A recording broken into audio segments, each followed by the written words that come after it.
Hey, what's up, everybody? Heavy J, the contemporary comrades here, one half, if you will. Before I even get into what I'm about to say, man, go ahead and like the video. Go ahead and subscribe to us, man. We got a lot of fire coming. But anyway, um, I wanted to preface this video, as you see the title, it'd be like the powers of 10, something like that. It's a little bit of a dry video, but it's also pretty cool, and I'll tell you why I think it's cool. So basically, the video was made for IBM back in, I believe, 1977, and the main goal of the video was to show the relative size of things from, I guess, a zoom perspective in this video when you add another zero. So they end up going to like 10 to the, like, I think, believe like a 30-second power or something even higher than that. And it shows you, and they do it from, you know, the human level out, so out into the universe, and they also do it from the human level in, so inside is inside of a cell type of zoom. And then keep in mind this is done in 1977, so the quality is not the greatest, but you do get the point of this video. Um, the reason I like it is because I think it sort of confirms the ancient hermetic principle of as above, so below, meaning as it exists in the macrocosm, it also exists in the microcosm. Because if you pay attention, there's a lot of similarities when you get to the extreme ends. And this also ties into what we say a lot about there being similarities between extremes of left and right, Republican, Democrat. Any extreme ends up with the same output, right? And I think this video is a good representation of that. Again, kick back, enjoy. It's a little bit of a school flick, if you will. It's pretty dry, but again, it's old. So Heavy J signing out. Enjoy. Peace.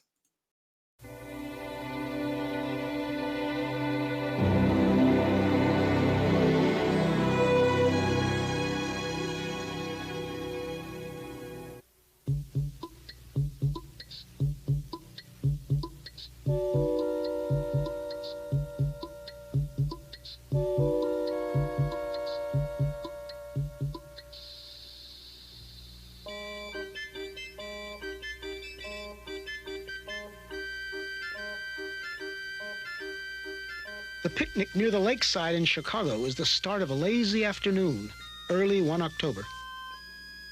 We begin with a scene 1 meter wide, which we view from just 1 meter away. Now, every 10 seconds, we will look from 10 times farther away, and our field of view will be 10 times wider. This square is 10 meters wide, and in 10 seconds, the next square will be 10 times as wide. Our picture will center on the picnickers, even after they've been lost to sight. 100 meters wide. The distance a man can run in 10 seconds. Cars crowd the highway. Powerboats lie at their docks. The colorful bleachers are Soldiers Field.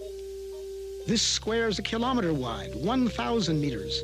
The distance a racing car can travel in 10 seconds. We see the great city on the lake shore. 10 to the 4th meters, 10 kilometers. The distance a supersonic airplane can travel in 10 seconds. We see first the rounded end of Lake Michigan, then the whole Great Lake. 10 to the 5th meters. The distance an orbiting satellite covers in 10 seconds. Long parades of clouds, the day's weather in the Middle West. 10 to the 6th, a 1 with 6 zeros, 1,000,000 meters. Soon the Earth will show as a solid sphere.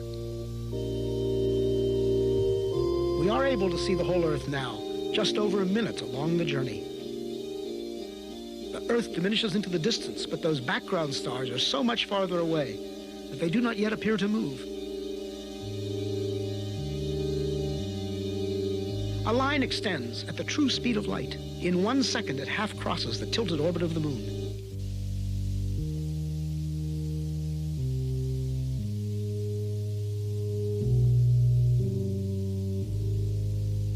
Now we mark a small part of the path in which the Earth moves about the sun. Now the orbital paths of the neighbor planets, Venus and Mars, then Mercury. Entering our field of view is the glowing center of our solar system, the sun, followed by the massive outer planets, swinging wide in their big orbits.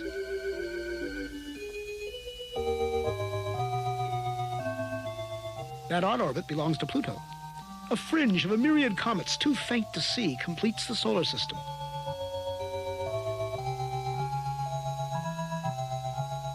10 to the 14th. As the solar system shrinks to one bright point in the distance, Our sun is plainly now only one among the stars. Looking back from here, we note 4 southern constellations, still much as they appear from the far side of the Earth. This square is 10 to the 16th meters, 1 light year, not yet out to the next star. Our last 10-second step took us 10 light years further. The next will be 100. Our perspective changes so much in each step now that even the background stars will appear to converge. At last, we pass the bright star Arcturus and some stars of the Dipper. Normal but quite unfamiliar stars and clouds of gas surround us as we traverse the Milky Way galaxy.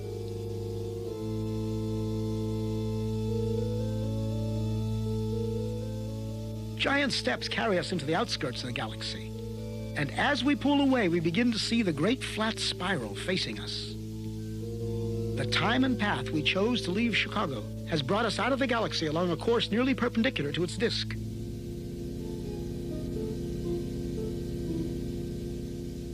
The 2 little satellite galaxies of our own are the clouds of Magellan, 10 to the 22nd power, 1,000,000 light years. Groups of galaxies bring a new level of structure to the scene. Glowing points are no longer single stars, but whole galaxies of stars seen as one. We pass the big Virgo cluster of galaxies among many others, 100 million light years out. As we approach the limit of our vision, we pause to start back home. This lonely scene, the galaxies like dust, is what most of space looks like. This emptiness is normal. The richness of our own neighborhood is the exception. The trip back to the picnic on the lakefront will be a sped-up version, reducing the distance to the Earth's surface by 1 power of 10 every 2 seconds. In each 2 seconds, we will appear to cover 90% of the remaining distance back to Earth. Notice the alternation between great activity and relative inactivity, a rhythm that will continue all the way into our next goal, a proton in the nucleus of a carbon atom beneath the skin on the hand of the sleeping man at the picnic.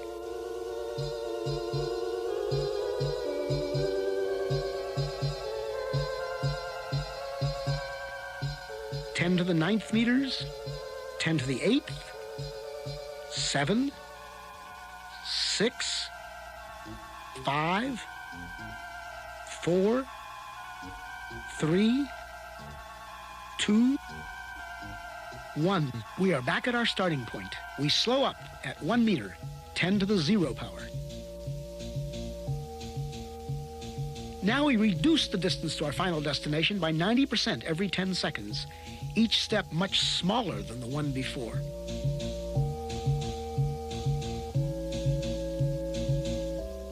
At 10 to the minus 2, 1/100th of a meter, 1 centimeter, we approach the surface of the hand.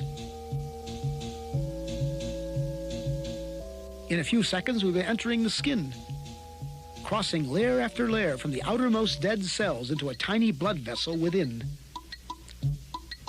Skin layers vanish in turn. An outer layer of cells, felty collagen. The capillary containing red blood cells and a roughly lymphocyte.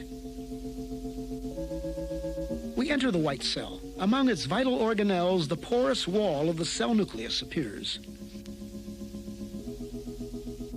The nucleus within holds the heredity of the man in the coiled coils of DNA. As we close in, we come to the double helix itself, a molecule like a long twisted ladder whose rungs of paired bases spell out twice, in an alphabet of 4 letters, the words of the powerful genetic message. At the atomic scale, the interplay of form and motion becomes more visible. We focus on one commonplace group of 3 hydrogen atoms bonded by electrical forces to a carbon atom. 4 electrons make up the outer shell of the carbon itself. They appear in quantum motion as a swarm of shimmering points. At 10 to the minus 10 meters, 1 angstrom, we find ourselves right among those outer electrons. Now we come upon the 2 inner electrons held in a tighter swarm. As we draw toward the atom's attracting center, we enter upon a vast inner space. At last, the carbon nucleus, so massive and so small. This carbon nucleus is made up of 6 protons and 6 neutrons. We are in the domain of universal modules, There are protons and neutrons in every nucleus, electrons in every atom, atoms bonded into every molecule out to the farthest galaxy. As a single proton fills our scene, we reach the edge of present understanding. Are these some quarks in intense interaction? Our journey has taken us through 40 powers of 10. If now the field is 1 unit, then when we saw many clusters of galaxies together, it was 10 to the 40th, or 1 and 40 zeros.